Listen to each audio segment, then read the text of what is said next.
하늘 복 많이 많이 받으십시오. 다시 한번 우리 가정에서 예배하신 분들도 따라합시다. 우리 집이 오베데돔의 집처럼 되게 해주세요. 자, 그 소원 이루기를 원하신 분 아멘. 5월 가정의 달의 기도 제목입니다. TV 프로그램 중에 인기 있는 프로그램, 저도 좋아하는 건데 나는 자연인이다. 좋아하는 분들 아이고 많이 계시. 손들어 다시 한번 손들어 보세요. 근데 남자분들이 더 많고 아주 비슷하네. 여러분들은 틀림없는 꼰대입니다. 요즘 말로 꼰대, 늙었다는 말이죠, 그지? 세상살이 정말 힘들고 고되게 살아왔는데 돌아보니 남는 것도 없고 물려줄 것도 없고 내세울 것도 없고, 그러니 인생 무상이다, 허무하다는 것이죠, 그지? 그래서 늙음하게 자연을 벗삼아 살겠다는 그런 로망들이 누구에게나 다 있죠. 저도 그 중에 한 사람입니다. 무위자연, 무위자연. 한번 해볼까요? 무위자연. 다른 것이 아니라 그래서 자연 있는 그대로, 자연 그대로 살아가겠다는 것인데, 이 동양 철학에서는 도교의 영향들이 뿌리 깊이 남아 있죠. 어쩌면 도교라는 것이 이 동양 사상을 대표하는 것일 수도 있겠습니다만은 지상 세계보다는 천상 세계를 동경하고 있습니다. 그래서 천상에서 가장 가까운 곳이 어딜까? 그래서 찾아 헤매다가 산 속으로 숨어들게 되고 구름 타고 다니고 이제 신선이라는 거죠. 신선 노름, 신선의 경지에 이르는 것이죠. 그곳이 바로 신선들이 사는 곳이 무릉도원이에요. 무릉도원. 이게 철학으로 말하면 이상향이죠. 동양 철학에서 말하는 절대선, 이상향, 무릉도원. 아주 쉽게 말하면 나는 자연이다처럼 산속에 그냥 움막이라도 치고 있는 그대로 편하게 살겠다는 거잖아요. 세상 고민 근심 다 잊어버리고. 그만큼 여러분 열심히 살아왔다는 것이겠죠. 서양 철학에서는 철학이 추구하는 최고의 가치, 그것도 이상향인데 유토피아라고 들어보셨겠죠. 정말 이상적인 세상, 샹그릴라. 그래서 심지어는 나라마다 샹그릴라가 있습니다. 마을이 있고 도시 전체가 또 샹그릴라가 있고, 또 어느 지역에 가게 되면 정말 편한 곳, 아프리카에도 가니까 샹그릴라라는 호텔이 있더군요. 그것이 무릉도원이 천국과 같은 곳이다, 이제 이렇게 말하고, 사람들은 지구상에 그런 샹그릴라가 어디 있을까, 그것을 찾아서 또 온 오지로 여행하는 사람들도 있습니다. 이 플라톤의 이상국가 실현이라는 것, 그것도 인간이 추구하는 최고의 이상국가가 뭐냐, 이제 그것을 지금 정치 철학의 기본 원론으로 제공해주고 있는 것이죠. 그것을 플라톤은 이데아라고 그랬어요. 이데아의 세계. 잘 무슨 말인지 몰라요. 여러분들 괜히 어렵게 만드는 것은, 이 사람들은 이렇게 철학이라는 것도 진짜 어렵잖아요. 철학이라는 것은 무당점쟁이 하는 철학 말고 정말 인간이 추구하는 그 최고의 지성과 학문을 또 사상을 가지고 심오한 사람들이 말하는 것이나, 저와 여러분이 생각하는 자연인이 되고 싶은 거나 똑같은데, 사람들은 이렇게 어렵게들 말을 해놓고 어려운 말을 쓰게 되면 유식한 같고 고상 같고, 그런 사람들이 자기도 잘 알지도 못하면서 막 떠들어대는 그것을 사람들은 또 그렇게 좋아하고, 모르겠어요, 나는 그 사람. 보세요. 사도 베드로와 요한과 야고보가 예수님께서 모세와 엘리야 선지자와 함께 대화하는 그 모습을 경험했습니다. 그것이 어디죠? 변화산이라고 하죠. 그때 예수님은 이 별세에 대해서 예루살렘에 올라가시게 되면 죽음을 어떤 죽음을 맞이할 것인가에 대해서 말씀을 나누시고 계실 텐데, 그 찬란한 영광이 그 모세와 엘리야와 더불어 계시는 예수님 주변으로 상상할 수 없는 황홀경, 판타지가 이제 이루어지게 된 겁니다. 그것을 성경에는 쉐키나라고 하는데, 모세가 시내산에서 하나님의 영광을 봤던 것처럼 인간이 상상할 수 없는 판타지가 열려지게 된 거예요. 판타스틱하다는잖아요. 그 판타지의 황홀경에 빠졌던 베드로, 요한, 야고보가 예수님께 제안하는 것이 뭐죠?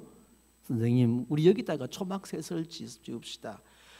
우리가 셋인데 예수님과 모세와 엘리야를 한 사람씩 수종 들고 여기서 그냥 영원토록 이 이상적인 판타지한 이 무릉도원에서 살고 싶습니다. 이렇게 말을 했죠. 그때의 세상 산 아래에는 귀신 들려 물불을 가리지 않고 넘어지고 자빠지고 언제 죽을지 모르는, 사고를 당할지 모르는 아이를 안고 있는 아버지의 절규가 있었고, 나머지 제자들은 아무 일도 할 수 없는 그런 처지 가운데 있었습니다. 그런데 세상 근심 걱정 다 잊어버리고 이 환타지 속에서 우리가 초막셋을 짓고 살아야 되겠습니다. 더 이상 가족도 제자들도 또 병들고 가난한 사람들도 세상 사람 눈치 보는 것도 근데 힘들게 뭐 먹고 살기 걱정 안 해도 되고, 또 권력자들 눈치도 보지 않아도 되고, 뭐 똑똑한 놈들 그냥 그 눈꼴사납게 뭐 세상 뉴스 그냥 바라보지 않아도 되고, 기대하지 않아도 되고, 얼마나 좋소. 여기서 초막셋을 짓고 영원히 우리끼리 삽시다.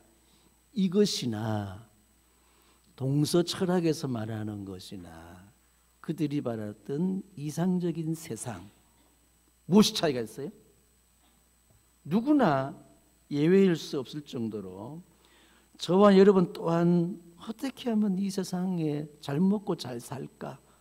먹고 사는 걱정, 입는 걱정, 저녁에 퇴근할 때에 일 마치고 들어갈 때에 편안한 스위트홈, 보다 남들보다 상대적으로 비교했을 때에 좀 더 나은 환경, 나는 이렇게 열심히 했는데 저 사람은 그냥 설렁설렁 했는데도 작년에 수억을 벌고 금년에도 수억을 벌었대. 나는 뭐야? 이런 가운데서 보다 더 남들보다 행복한 삶을 살기 위한 그런 끊임없는 몸부림, 그런 노력과 수고, 우리 참 얼마나 힘들게 지난 한 주간도 버텨오셨겠어, 그지요? 더군다나 코로나 시대에 우리가 마스크 쓰고 있지만은 옆 사람 눈빛으로도 격려함 하십시다. 참 힘들게 살아오셨지요. 교회에서 이거 알아줘야 돼요. 이거 알아주지 않으면 이게 교회 올 맛이 없잖아. 그리고 또 교회에 다녀서 예수를 믿어서 남들보다 더 나은 행복한 삶이 되기를 소원했던 간절한 마음, 그래서 열심히 교회 생활도 해보고 믿으려고 애써보고 남들이 하는 그 이상 노력도 해보고, 그렇게 내가 살고 그렇게 믿어왔는데 절망이 더 커지고 시험은 더 깊어지는 것 왜일까? 여러분 속에, 마음속에 한번 생각해 보세요. 내가 이토록 열심히 살려고 했는데 세상에 살아가는 것도 남들보다 정직하고 진실하게 열심히 땀을 흘려 애써왔습니다. 믿음 생활을 내가 믿어보려고 나름대로는 정말 목숨 걸고 싸워왔습니다. 그런데 예배당에 와서 좀 편해질 줄 알았는데 더 힘들고, 인간의 숲을 떠나서 좀 그래도 인간다운 인간들 만나려고 왔는데 옆 사람 보세요. 저 인간은 세상보다 더하고, 그러니 시험을 피해서 왔는데 교회 와서 시험이 더 들어가고, 왜 그래요? 네? 그러면 앞에 사람 덩그리 찔러서 물어봐요. 왜 그러니? 물어보세요. 잘 몰라요. 오늘 질문을 제가 많이 드리는데, 그러니까 내가 지금 왜 이곳에 앉아 있어야지? 여기에 대한 고민이 없이 그냥 떠밀려서 오고 끌려서 오고 마지못해 오고 습관적으로 오고 또 뭔가를 구하기 위해서 찾기 위해서 두들려 보려고 오고 해결하려고 오고 얻어보려고 오고 어쨌든 오늘 제가 여러분에게 드리고 싶은 질문 중에 가장 중요한 질문이 뭐냐면 왜 이곳에 오셨어요? 예배당에 왜 오셨어요? 아니면 힘들고 불편한 조건 속에서 집에서 왜 유튜브를 통해서 왜 예배를 하고 계세요? 바람이 흔들리는 갈대를 보려고 나오셨습니까? 아니면 바람을 일으키시는 하나님을 경험하기 위해서 나오셨습니까? 예수님 주변으로 용신할 틈도 없을 만큼 수많은 사람들이 몰려 나왔습니다. 예수님 가까이에 옷자락에 손을 댈 수도 없을 정도로 많은 분들이 몰려다녔죠. 그들은 왜 그렇게 광야로 몰려 나왔을까? 무엇을 얻으려고? 무엇을 해결받으려고? 어떤 병이 들어서? 아니면 어떤 성공과 출세를 위해서? 아니면 보다 더 행복한 삶을 위해서? 배불리 잘 먹고 잘 살기 위해서? 여러 가지가 있었겠죠. 그러니까 오늘 저는 고민을 해봤어요. 이번 주에 나는 왜 목사가 돼서 이렇게 있지? 지금 코로나 시대를 지나면서 저는 제가 해야 할 사역, 사명을 감당하지 못하는 근무 태만, 자기에게 주어진 사역에 대한 불성실, 합리적으로 합법적으로 면죄부를 받을 수 있잖아요. 뭐 내가 할 수 있는 게 뭐 있어요? 어디서 누가 전화하면서 지금 변이 바이러스가 울산에 중심되어 있으니 이번 주 중에도 모든 약속이 제 스스로 취소할 수밖에 없죠. 그냥 울산 사람 어디 만나러 간다면 제가 어떤 목사님 만난 모임에서 내가 울산인데 가도 되겠나 했더니만은 형님 그러면 다음에 언제 연기합시다. 얼른 그런 말 하시더라고. 그렇죠. 또 누가 전화하면 지금 이 코로나 시대에 어떻게 만나가기도 거북하고 또 만나주지 않으면 목사가 내가 이렇게 시험 들어 자빠지는데도 왜 만나주지 않느냐고 그러고 어쩔? 어떻게 박명희 집사님 나 어떻게 하면 좋아? 답이 없는 거예요. 그래서 무기력하고 이제 이런 모습 속에서 참 고민을 많이 해야 됩니다. 교회들은 이 어려운 시대적인 상황 속에서도 예배자로 세워지기 위해서 애쓰고 노력하고 정말 힘겨운 삶을 살아오면서 그래도 교회 오면 좀 더 안정을 얻고 평안을 누리고 뭔가 세상의 그 시름을 잊어버려야 되는데 예배당에 와서까지 돌아갈 때는 무거운 짐을 나올러지고 그렇게 마음이 오히려 상처를 더 안고 돌아가야 되니 어떻게 되느냐. 예수 믿는 것이 뭘까? 나는 왜 이곳에 앉아 있어야 될까? 이제 이 질문에 여러분 답이 있어야 됩니다. 그 답을 찾지 못하고 그렇게 막연하게 앉아 있다는 것은 시간 낭비일 뿐인 거예요. 지금 여러분 잘 먹고 잘 살려면 예배당에 나와야 돼요. 돈 벌러 가야 돼요. 돈 벌러 가야 돼요. 따따블로 주는데 휴일이면. 좀 더 이 행복한 삶을 살기 위해서는 산과 들과 바다로 나가야 됩니까? 아니면 예배당에 와야 됩니까? 우리 주님은 사람 낚는 어부가 되라고 그러는데 낚시 좋아하는 사람들은 지금 낚시터가 훨씬 더 천국이다. 근데 왜 이곳에 있냐는 거지. 그걸 모르고 막연하게 끌려서 마지못해 종교심으로 왔든지 어떻게 왔든지 그리고 그것을 문제를 한번 해결해 볼 필요가 있다는 것이죠. 성경의 믿음의 조상이 누구죠? 아브라함. 아브라함은 자손 대대로 선대로부터 물려받은 종교적인 유산, 제사장으로서 우상만 만들어 팔아도 얼마든지 걱정 없이 살아갈 수 있는 환경에 놓였습니다. 당시에 갈대아 우르라는 메소포타미아 지방은 문명이 가장 발달된 세계였어요. 그 문명이 가장 발달된 모든 문화적 혜택을 충분히 그 당시에 벌써 어떻게 만들었든지 냉난방식 물이 흐르도록 해서 만들고 도로가 포장될 정도였다니까. 그 찬란한 문화적인 환경 속에 살던 이 아브라함이 어찌어찌하다가 본토 친척 아비 집을 떠나 전혀 알 수 없는 가나안이라는 그 땅을 향해서 떠나지 않으면 안 됐을까? 정처 없는 나그네의 그 고난의 가시밭길을 왜 아브라함은 택했을까요? 그것은 여호와라는 전능하신 하나님의 언약, 약속 하나 믿었기 때문에 그렇습니다. 이스라엘의 최고 지도자가 모세인데, 이 모세는 바로의 왕자로서 애굽에서 보장된 권력과 지위와 부를 명예를 누리며 살 수 있는 그런 왕자의 신분이었습니다. 그가 동족을 죽였다는 것이, 히브리 사람을 죽였다는 것이죠. 그런데 애굽의 왕자가 히브리 노예 한두 사람 죽였다고 해서 별 문제될 것이 없을 거예요. 그 당시 정치나 사회적인 구조로 봤을 때에 모세의 위치에 있다면 히브리 노예 하나 둘 죽이는 것은 별 크게 뭐 바로 왕이 그걸 시비를 내가 잡아 죽이려고 달려들지는 않습니다. 무슨 정치 상황이 조금 우리가 어떻게 될지 모르겠습니다만은, 그런데 왜 모세는 애굽의 왕자로서 왕족으로서의 부와 명예와 권력을 포기하고 미디안 광야로 도망을 쳐야 했을까? 그것은 오직 자기 백성을 위한 한 마음이었습니다. 그것이었죠. 우리가 잘 아는 예수님은 왜 하늘 보좌의 찬란한 영광의 보좌를 버리시고 가장 낮고 비천한 인간의 모습, 그것도 베들레헴 말구유 위에 어린 자신의 모습으로 나타나셔야 하셨을까? 왜 예수님은 그렇게 비천한 인간으로 오실 수밖에 없었을까? 왜 그러셨죠? 전능하신 하나님 아버지의 뜻을 이루기 위함이었다는 거죠. 그 전능하신 아버지 하나님의 뜻이 뭡니까? 이게 주제예요.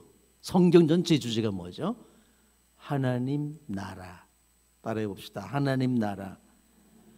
하나님이 통치하시는, 하나님이 왕이신 그런 완전한 통치가 이루어지는 그런 나라, 하나님 나라는 샬롬 왕국입니다.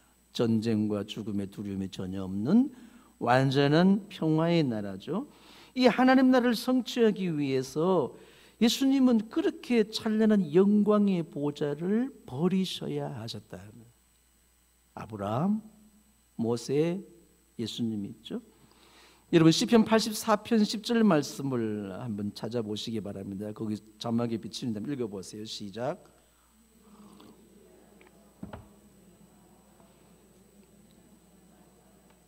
자, 다시 한번 같이 읽어보겠습니다.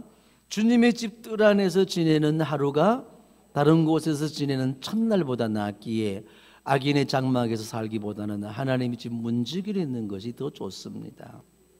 솔직히 대답 한번 해보세요. 질문 또 한 가지. 교회가 정말 좋습니까? 아니, 손 들어봐요. 내가 누가 얼마나 좋아하는지. 세상 어디보다 좋아요? 여러분 지금 만일에 여러분들이 오늘 뭐 스위스로 여행을 공짜로 시켜주겠다 그러면 오늘 주일날 11시 비행기를 예약을 해놨어. 그래도 교회 오실 수 있는 사람? 아멘. 비행기 안에서 예배 드리면 되지 뭐. 세상에서의 첫날 참 아름다운, 내가 지구상에 지금까지 경험해 보지 못한 가장 아름다운 환경에서 첫날 만날 사는 것보다도 하나님의 성전 집에 문지기로 하루 있는 것이 좋다는 것. 자, 여러분 대단하십니다. 저는 여기서 아멘이 잘 안 돼요. 저는 소리 전원교회만 가도 교회 오기 싫어. 거기가 더 좋은데 뭐 어제도 내가 안 늦게 올려다가 일찍 왔다니까. 안 올 수도 없는 환경이니까. 어떻게 해야 되죠? 하나님의 집 문지기로 악인의 집에 장막에 살기보다는 아무리 좋은 문화적인 혜택을 누리고 많이 쌓여져 있다 하더라도 그 집보다는 하나님의 집에 문지기로 있는 것이 더 좋사오니, 그러면 오늘 저녁부터 교회에서 다 주무세요? 그럼 오늘 저녁부터 난 집에 안 자고 교회 잘 거는 손 들어봐요. 아무도 없으시네. 아니 그렇게 좋으시다며. 우리는 어떠한 이상향 또 샹그리라를 꿈꾸며 오늘 이 예배당에 나오셨습니까? 인간이 추구하는 구도자로서 끊임없는 철학이든지 나는 자연인에서 내가 그림을 그리든 그런 상상의 세계든지 이런 나가 정말 그런 이 교회 다녀서 믿음을 통해서 뭔가 내가 이루어 보려고 하는 환상, 판타지가 있는 거예요. 영화 속에서 나오고 애니메이션에서 나오는 이 판타지가 있는 거예요. 그것을 이루기 위해서 나오셨습니까? 아니면 하나님의 집에 문지기로 하루 있기 위해서 나오셨나요? 오늘은 굉장히 여러분 철학적인 질문을 많이 드리고 있습니다. 왜 인간은 이런 이상적인 세상을 꿈꾸고 그릴 수 있도록 했을까? 하나님의 형상대로 지음받은 인간 속에는 내면에 깊은 곳에는 영원을 사모하는 마음을 주었습니다. 영원을 사모하는 마음.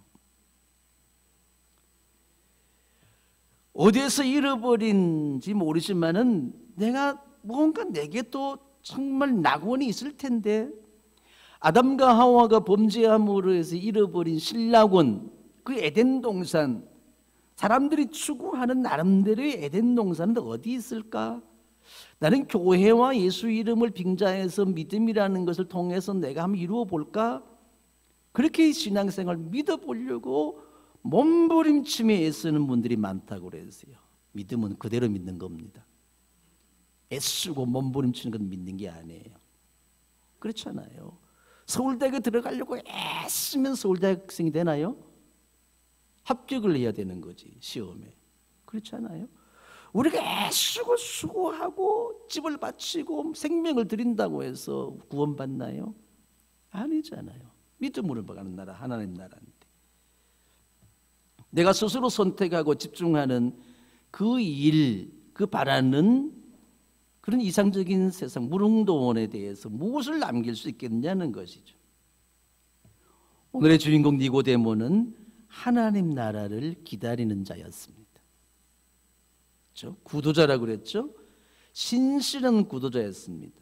자신의 종교적인 배경, 사회적인 지위, 모든 학문적인 바탕, 존경받는 예루살렘 시민으로서 최고의 지위를 누릴 수 있었던, 그 당시에 1% 안에 들 수 있던 0.1% 안에 들 수 있는 그만한 사람이었어요. 그런데 죽임당한 예수를 장례하기 위해서 자신이 예수의 제자라는 것을 공개했죠. 그것은 그동안 이루어왔던 모든 기득권을 다 포기하지는 안 되는 거예요. 빼앗길 수 있고 온갖 불이익을 당할 수 있는 것입니다. 그것은 예수님을 자신의 왕으로 인정했다는 거죠. 그렇게 찾아 헤매던 하나님의 나라, 그 하나님이 통치하는 완전한 이상국가 샬롬 왕국, 그걸 이루실 메시아는 오직 예수님, 그분 한 분뿐이라는 것을 이 니고데모는 마음으로 믿고 있었죠. 사도 바울, 예수를 만난 후에 그는 히브리인 중에 히브리인이요, 난지파를 만한 할례를 받고 바리새인 중에 바리새인이요, 또 율법으로는 흠이 1도 없는 자라고 그래요. 자신이 스스로 고백하기를. 그러면서도 당시 최고의 학문인 가말리엘의 문화생이요, 그런가 하면 하늘의 별 따기보다 어렵다는 로마의 시민권자라고 그랬습니다. 당시 요즘 말로 하게 되면 유대사의 완전남이었어요. 완전남. 아쉬움이 전혀 없는, 그가 누리고 있는 모든 사회적인 신분의 정치적인 지위나 종교적인 신념이나 모든 것에서 완전한 남자로 살았습니다마는 예수님을 경험하고 난 후에 이런 모든 것을 다 해로 여길 뿐만 아니라 배설물처럼 여겼노라. 왜? 예수님을 경험하고 만나는 것이 너무 행복하고 좋았어. 그동안 자기가 이상적으로 추구하며 열심히 달려왔던 모든 삶을 다 버릴 수밖에 없었던 것, 예수의 가장 적대자에서 예수님의 가장 능력 있는 제자로 변신되기까지 무엇이 그를 그토록 변화시킬 수밖에 없었을까? 그러니까 니고데모처럼 하나님의 나라 이상향을 찾아 헤매는 구도자에서 여러분 찾아 헤매지 말고 구도자에서 제자가 되시기 바랍니다. 믿는 자가 되세요. 교회 와서 불만족한 사람 많잖아요. 내가 기도를 했는데 응답이 없는 거야. 여러분이 기도 응답해 주게 되면요, 여기 눈 돌아갈 사람 많습니다. 예? 제 기도만 응답해 주면요, 여러분요 지금 손모가지 다리목은 땡이 잘라질 사람 많아요. 진 목사 기도가 한 번 응답해 주 여러분이 입 돌아갈 사람 많다니까. 눈 돌아갈 사람 많아요. 그건 자기가 원하는 건 자기 만족이잖아요. 자기 종교잖아요. 하나님이 그런 하나님이시겠습니까? 그러니까 어떤 자기가 원하는 이상적인 세계의 유토피아를 향해 나가는 그러한 고상한 인격으로 살지 말고 예수를 만나시기 바랍니다. 경험하는 거예요. 믿음이면 되는 거예요. 뭐 좀 감동도 되고 눈물도 조금 나고 뭔가 좀 은혜도 되는 것 같아. 그런데 세상 밖에 나가면 아무것도 없는 거야. 교회 대문을 나서는 순간에 우리는 예수와 복음을 까마득하게 잊어버리고 살아가는 그 삶, 그러니 우리에게는 믿음의 증거들이 나타나지 않는 것 아니겠어요? 그러니까 하나님의 나라를 위한 길이 무엇이며 어디인지 왜 길을 걸어가야 하는지 고민 없이 그저 잘 먹고 잘 살기 위해서 남들보다 상대적으로 비교해서 더 많이 가지기 위해서 자기 습도 더 많이 쌓기 위해서 자기 만족을 위해서 여러분 나오셨다면 여러분은 상당히 지금 먼 거리를 지금 벗어나고 있다는 거예요. 빗나가는 길에 헤매고 있다는 것이죠. 아브라함처럼 모세처럼 성전의 하루 문지기를 소원했던 시편 기자처럼 예수님을 닮고 그 길을 묵묵히 갈 수 있는 제자가 되기를 축복합니다. 그러면 예수님과 니고데모의 대화의 시작과 끝이 뭐냐는 거죠. 결론이 뭐냐? 시작할 때는 끝이 결론이 뭐냐? 뭐예요? 하나님 나라예요. 하나님이 완전한 통치. 그럼 우리의 삶에도 내 인생의 질문과 내 마지막 결론이 뭐냐? 그것도 또한 하나님의 나라. 내가 세상의 자연인이 되고 싶어서 산속의 운막천사를 부러워하는 그것이 아니라 철학 세계에서 뭐 동서 철학을 막론하고 무릉도원이 어디 있든지 상거리를 낸 것 그것이 아니라 하나님의 나라야. 하나님의 나라. 우리의 관심은 우리 시작과 끝은 하나님의 나라에 집중되어 있어야 됩니다. 그런데 오늘날 사람들은 주님 말씀하셨잖아요. 하나님 나라가 여기 있다 저기 있다 하여도 그리로 가지 말아요. 하나님 나라를 이룰 메시아가 여기저기 대한민국 땅에도 200명이 넘는다고 그래. 그러니 그 하나님 나라, 잘못된 하나님 나라를 찾아서 신천지로 빠지게 되고 여호와의적인 통일교로 빠지게 되고 몰몬교로 빠지게 되고 온갖 2단 3단으로 빠지게 되는 거 아니겠어요?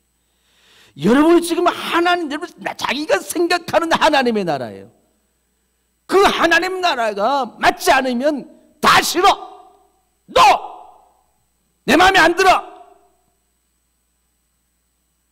차라리 이곳에서 벗어나고 싶어. 은혜가 안 돼.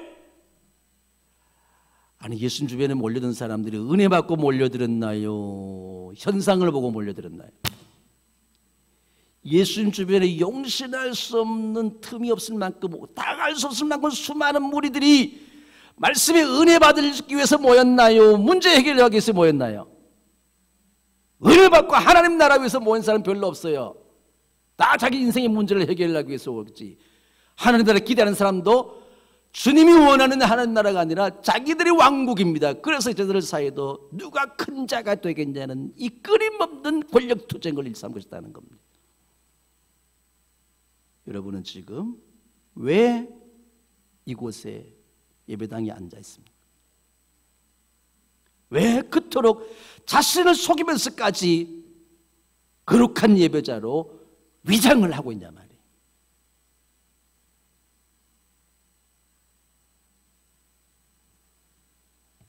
하나님 나라가 뭐냐는 것이지. 하나님 나라는 뭐예요? 오늘 니고데모의 대화 속에서 처음과 마지막에 주시는 주님 메시지, 하나님 나라가 뭐냐? 하나님 나라는 그를 믿는 사람마다 멸망하지 않고 영생을 얻는 것이다. 이게 하나님 나라예요. 예수를 믿는 자마다, 사람마다 멸망하지 않고 영생을 얻는 것이다. 아버지 하나님께서는 이것을 위해서 외아들을 주셨습니다.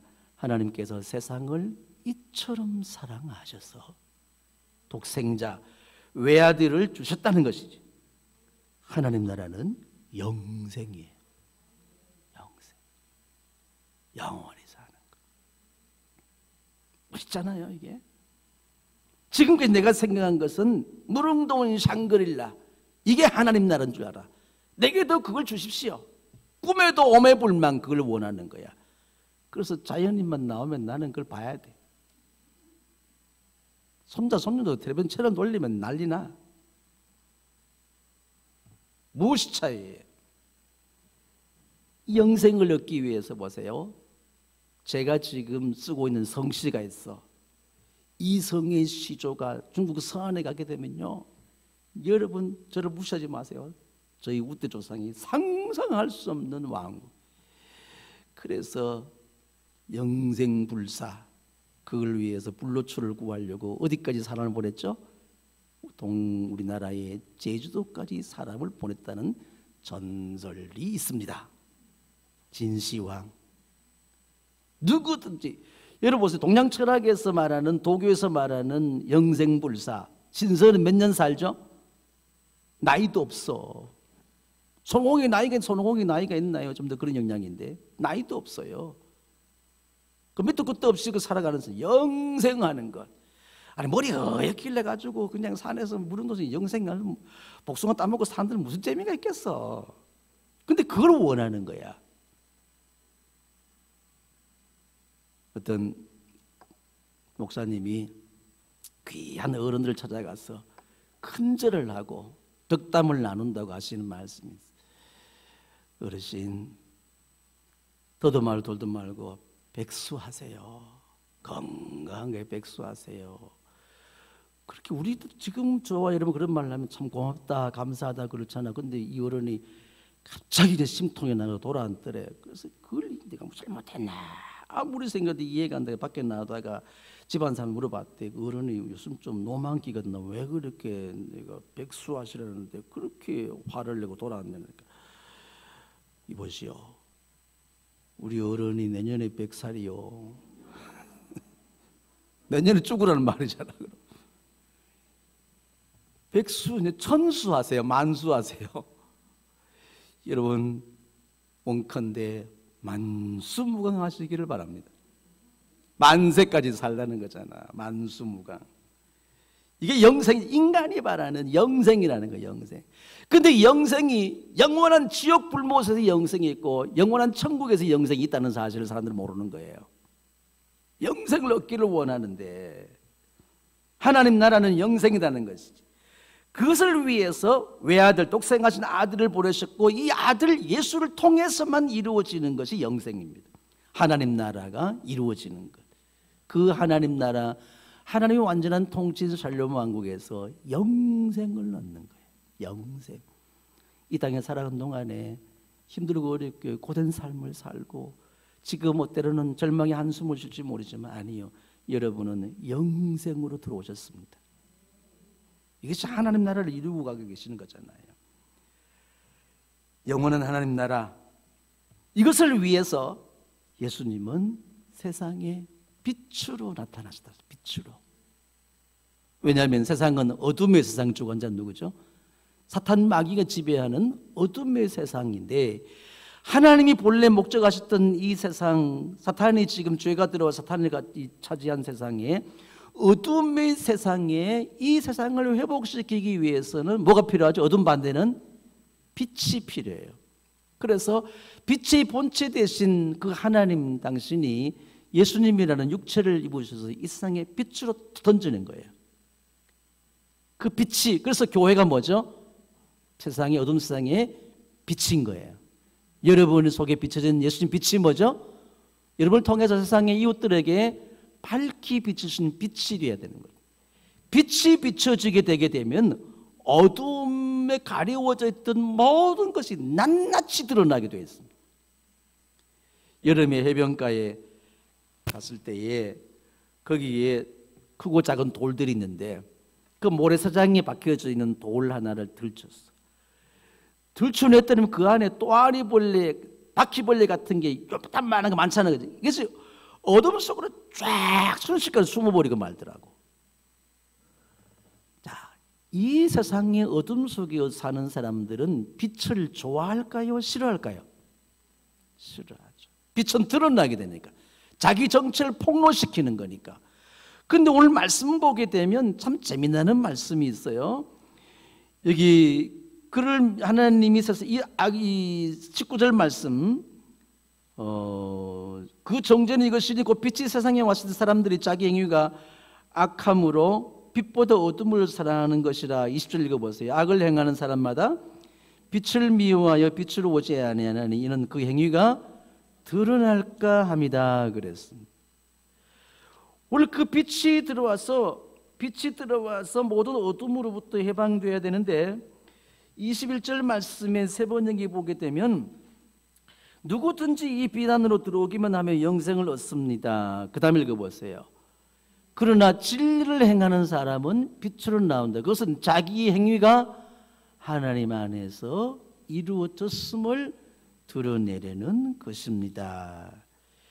그 행위가 하나님 안에서 행한 것임을 나타내려 하십니다. 이 말씀을 이해하는데 이 말씀의 의미가 뭐냐면 우리는 예수를 믿음으로 해서 빛으로 오신 예수를 믿음으로 해서 저의 여러분의 믿는 자들의 실체는 다 폭로된 거예요.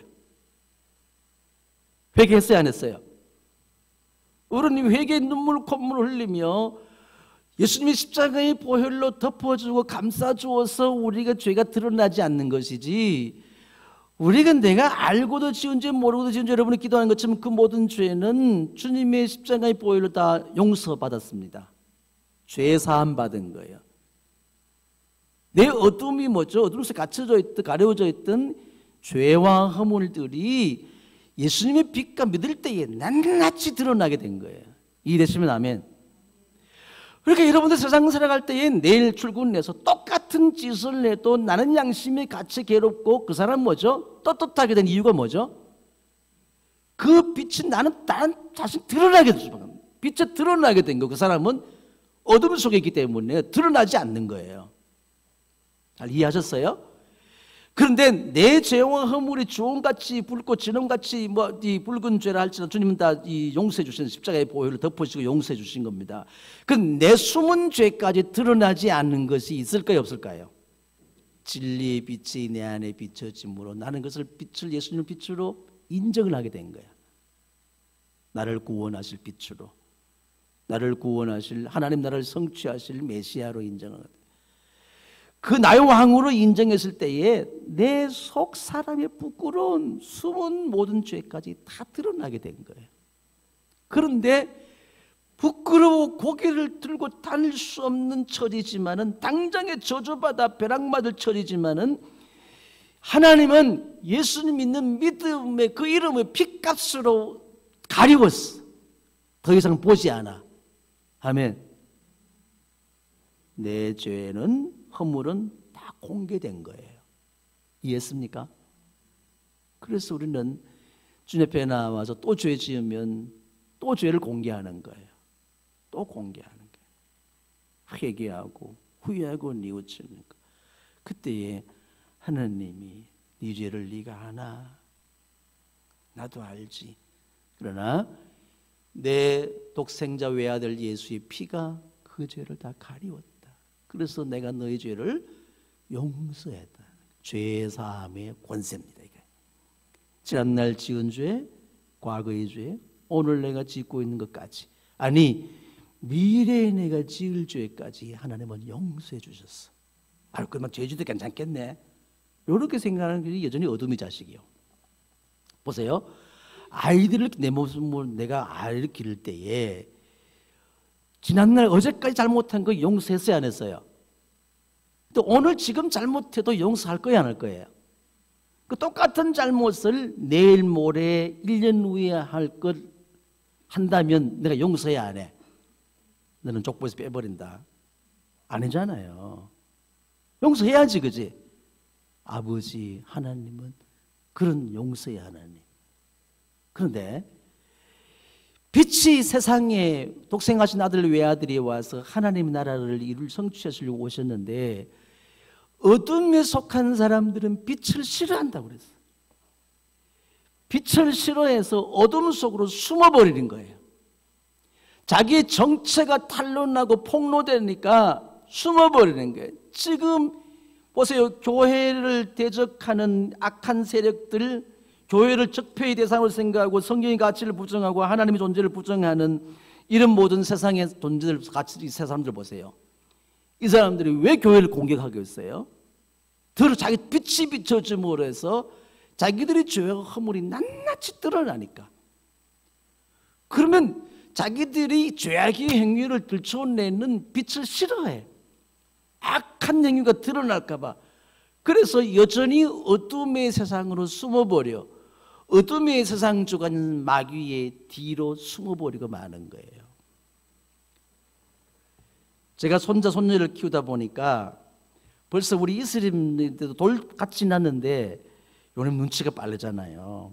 지네 엄마가 혼내면요, 자기를 보호해 줄 자가 누구냐 눈치를 긁으면 할아버지 할머니는 지를 보호해주고 편들어 주거든.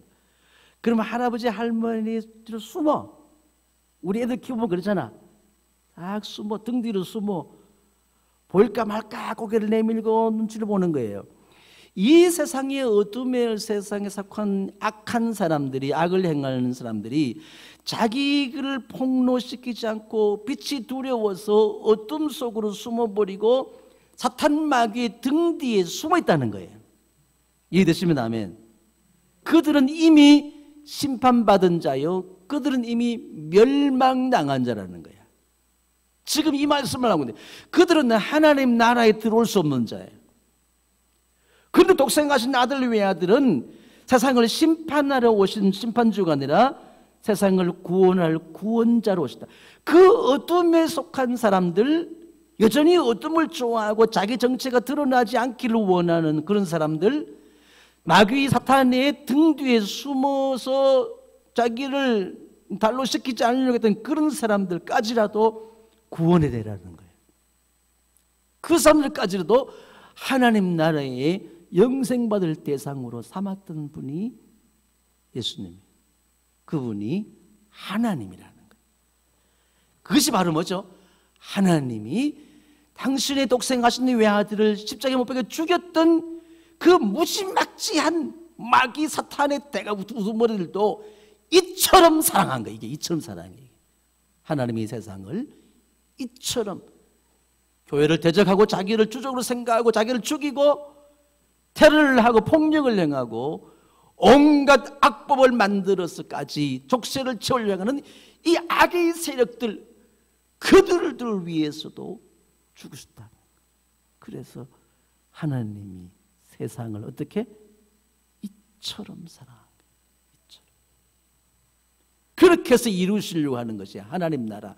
이 하나님 나라에 만왕의 왕신 예수와 더불어 영원토록 왕노릇하는 영생이라는 거예요. 영생. 하나님 나라가 뭐냐? 영생. 예수와 함께 영생을 얻는 거예요. 여러분, 좋은 약, 좋은 음식 다 잡수셔도, 운동 그렇게 많이 해도 오히려 그런 분들이 일찍 돌아가시더라고. 그냥 있는 거 산에서 불뿌리 캐먹고 그냥 이렇게 산 사람. 저 섬나라에 섬지방에 가니까 할아버지 할머니들이 그냥 백수하신 분들이 계시더라고요. 뭐가 영생이냐는 것이지. 여러분이 찾는 나도 자연인이다. 어딘지 모르겠지만은 무릉도원이 어디 내가 추구하는 샹그릴라, 여러 가지.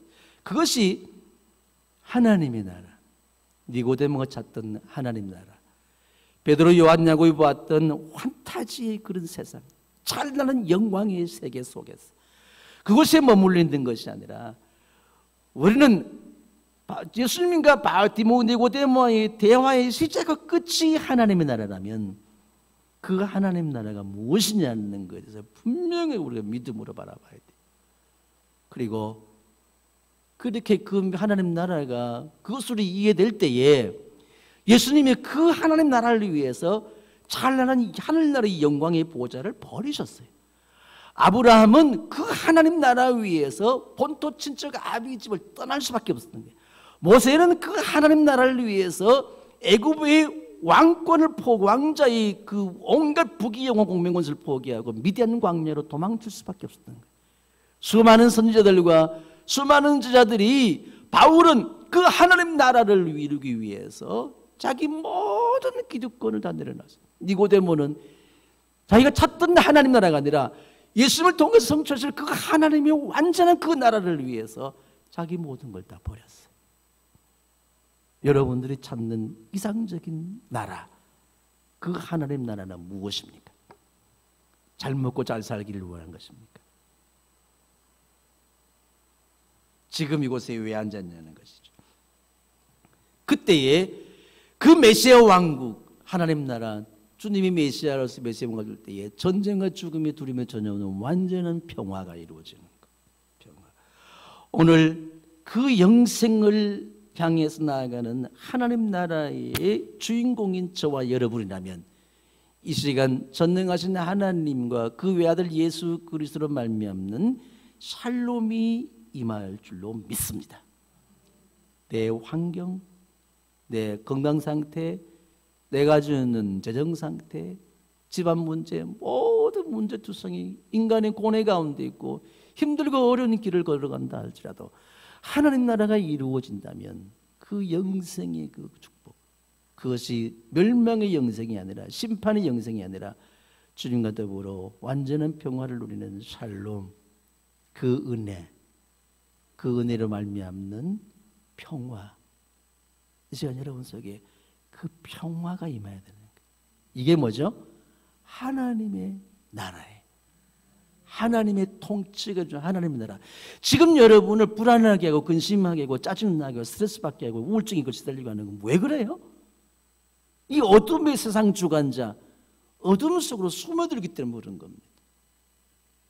내가 들키기 전에 하나님 너 혼나야지 이놈 자식. 그럼 그렇습니다. 하나님 내가 또 죄인입니다. 자기를 공개하는 거예요. 주님 앞에 하나님의 빛이 확 비춰졌어. 내 자신을 볼 때 내 이 어둠 속에 내 자신을 알아. 그 어둠 속에 숨지 말고, 마귀 뒤로 사탄 등 뒤로 숨지 말고, 눈치 보지 말고 주님의 빛 가운데로 나아간다면 하나님이 완전한 통치가 이루어지는 영생이 내게 지금 계속 이어지고 있다는 거예요. 오늘 그 평화가 깃들길 바랍니다. 그 평화, 아멘. 샬롬. 가슴에 손을 모아보세요. 주님, 따라해보세요. 주님, 저에게 하나님 나라가 이루어지는 완전한 평화가 나타나게 하옵소서. 오늘 여러분 무엇 때문에 고민하며 근심하며 스트레스 가운데 있고 불만 가운데 있고 원망 불평 가운데 있고 무엇 때문에 힘들어하고 있습니까? 육체적인 질병, 마음의 상처, 경제적인 어려움, 깨어진 관계, 믿음 생활에서 오는 여러 가지 스트레스, 그것이 무엇인지 간에 여러분 지금 평화가 깨어져 있다면 어둠 속으로 숨지 마세요. 사탄 마귀의 등 뒤로 숨지 마세요. 하나님의 빛으로 나오게 되면 하나님 나라가 됩니다.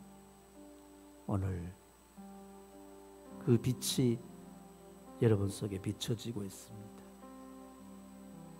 이 믿음으로 간절하게 기도합니다. 우리 1분 가운데 납심해서 기도합니다.